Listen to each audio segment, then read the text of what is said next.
Assalamualaikum warahmatullahi wabarakatuh. Ketemu lagi dengan saya Mas Eko Nur Wahyudi. Sekarang saya ingin membahas mengenai bahan-bahan yang biasa kita pakai di IOG. Banyak pertanyaan saya dapat mengenai bentuk gamping, bentuk SOTA, urea, atau yang lainnya. Sekarang saya perjelas dulu. Untuk saudara-saudari yang sudah paham, saya rasa sudah hafal lah dengan semua ini. Tapi ini hanya untuk yang belum paham atau petani baru. Nah, ini urea. Kita mulai dari pupuk tunggal dulu. Ini urea. Urea di sini yang subsidi. Kalau yang bukan subsidi itu warnanya putih. Ini SP36, boleh pakai TSP, boleh pakai biopos atau pertipos, tapi harganya mahal. Kalau ini SP36 agak sulit larut, nanti melarutkannya bisa dengan bantuan air abu, air rendaman abu. Setelah SP36 kita sekarang ke KCL. Nah, ini KCL.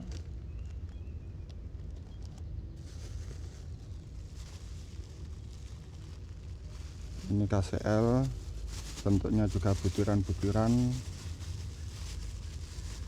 sama hampir mirip bentuknya dengan urea, tapi ini agak halus. Ini juga mudah larut. Ini KCL. Yang ini ZA.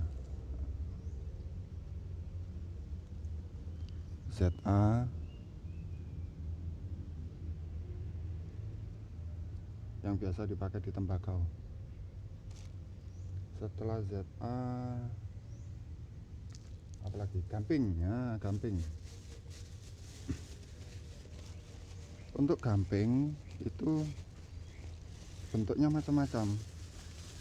Kalau ini bongkahan tapi bongkahan yang kecil-kecil. Ini keras, ini kayak batu. Supaya hancur, supaya jadi tepung, cukup dituang di wadah. Nah, seperti ember ini. Kita tuang, setelah 1 minggu nanti akan seperti ini. Nah, ini sudah tepung ini. Tinggal saring, tinggal ayak. Nah, ini sudah jadi tepung. Sudah dibiarkan saja terbuka seperti ini. Kita tinggal dengan aktivitas yang lain, nanti ini akan jadi tepung sendiri. Gamping, dolomit, terus ini yang ini nih kalsium karbonat. Yang gamping itu cocoknya untuk kalsium sama menaikkan pH 2 ini. Kalau untuk dolomit untuk menetralkan pH bagus, tapi kalau untuk tonik, untuk pupuk disarankan memakai dolomit. Dolomit itu ini sudah jadi tepung.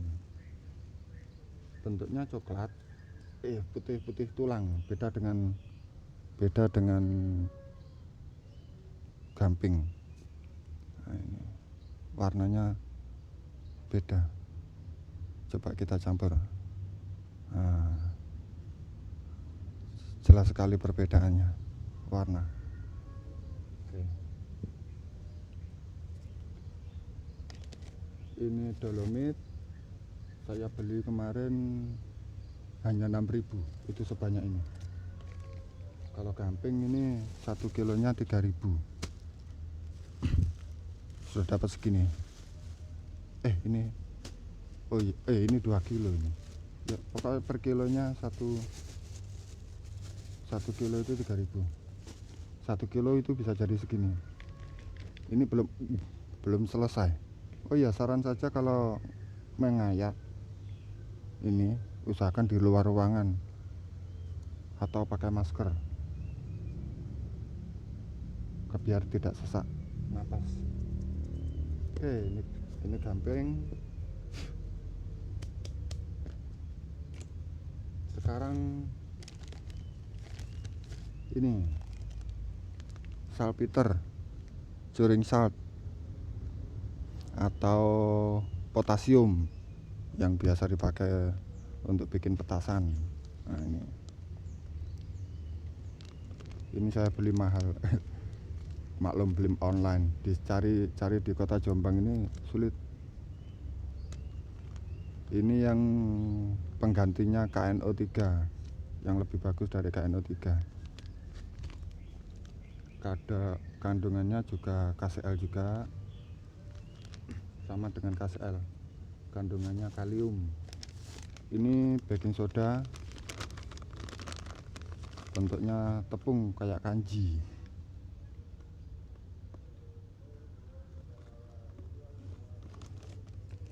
Kalau yang ini baking powder, hampir mirip, cuman agak lembut. Ini dingin rasanya kalau disentuh.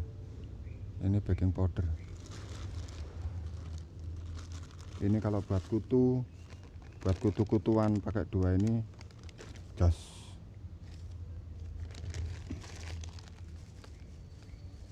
Ada lagi bahan yang lain, yaitu boraks. Ini boraks bentuknya tepung kayak ada butiran kecil gitu. Ini saya beli kemarin per kilonya 30.000. Bentuknya seperti Ajinomoto. Nah ya, mirip Ajinomoto boraksnya bentuknya. Kalau fungsinya, kandungan boraks ini tinggi boron, jadi saya harus sangat berhati-hati memakai boraks. Untuk campuran tonik hanya boleh 1 sendok teh rata dibagi 4, sangat sedikit sekali. Sekarang Gandasil D. Gandasil ada juga yang beredar di pasaran itu Super Austin. Ada Gandasil, ada Super Austin. Kedua-duanya sama, bisa dipakai. Ini Gandasil D untuk Gandasil. Nah, ini Gandasil B. Ini bahan untuk pembuat tonik. Kalau takaran untuk tonik itu 2-3 sendok makan atau 100 gram.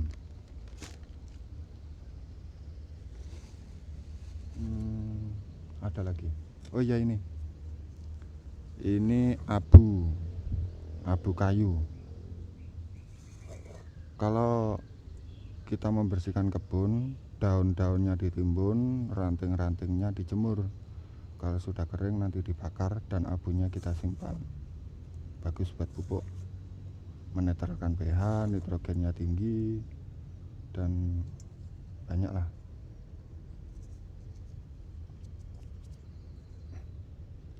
Oke, untuk pupuk. Dan sekarang ini yang unsur mikro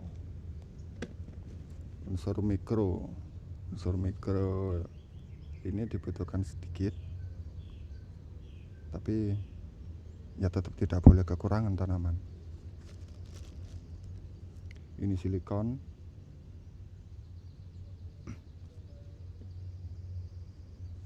terus ini ferrosulfat itu zat besi. Rumus kimianya FeSO4.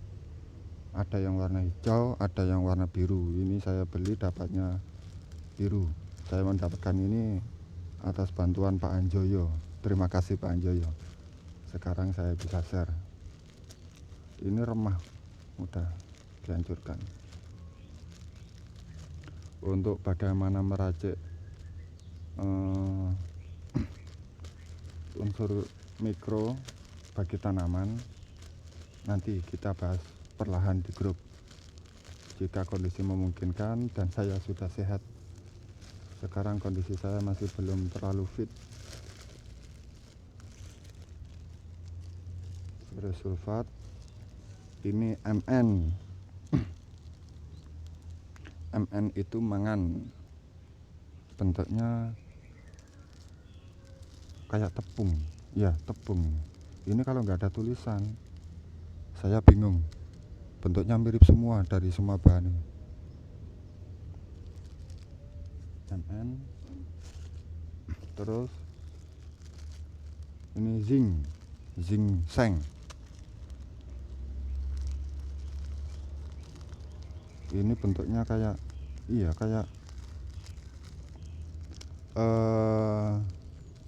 Ajinomoto, kayak penyedap rasa juga sama, tapi agak keras.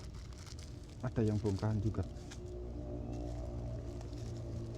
Ini kaporit. Nah, kaporit yang biasa dipakai PDAM, antibakteri, anti jamur. Kalau kena ini bakteri-bakteri game over. Kalau untuk aplikasi di lahan, tanaman yang terkena serangan jamur, saya sarankan disemprot ini. Tapi sekarang IOG sudah punya biourin, jadi kaporit bisa ditinggalkan. Biourin lebih aman daripada kaporit. Ini nikel sulfat. Yang ini CuSO4.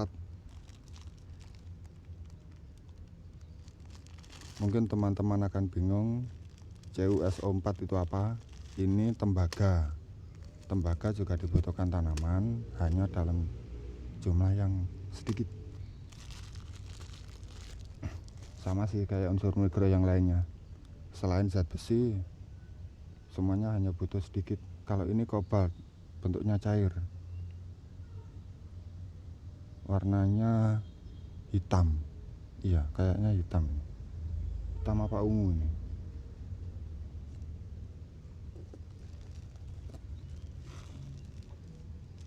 Ini natrium sulfat dan soda sulfat.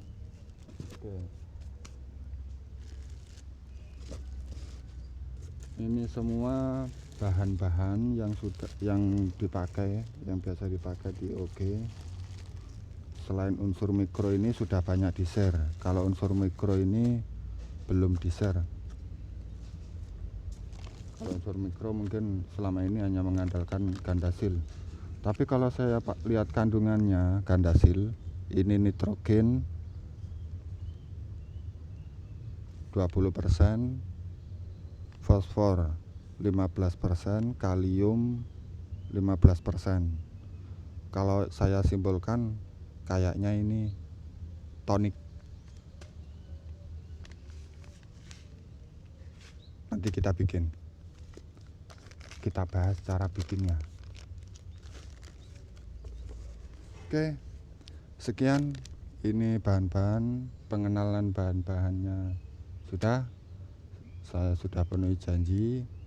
Nanti ke depan di video berikutnya kita akan bahas tonik vegetatif untuk tanaman yang lain dan disusul tonik generatif. Oke, jangan lupa like dan subscribe. Saya minta maaf jika ada kekurangan. Assalamualaikum warahmatullahi wabarakatuh.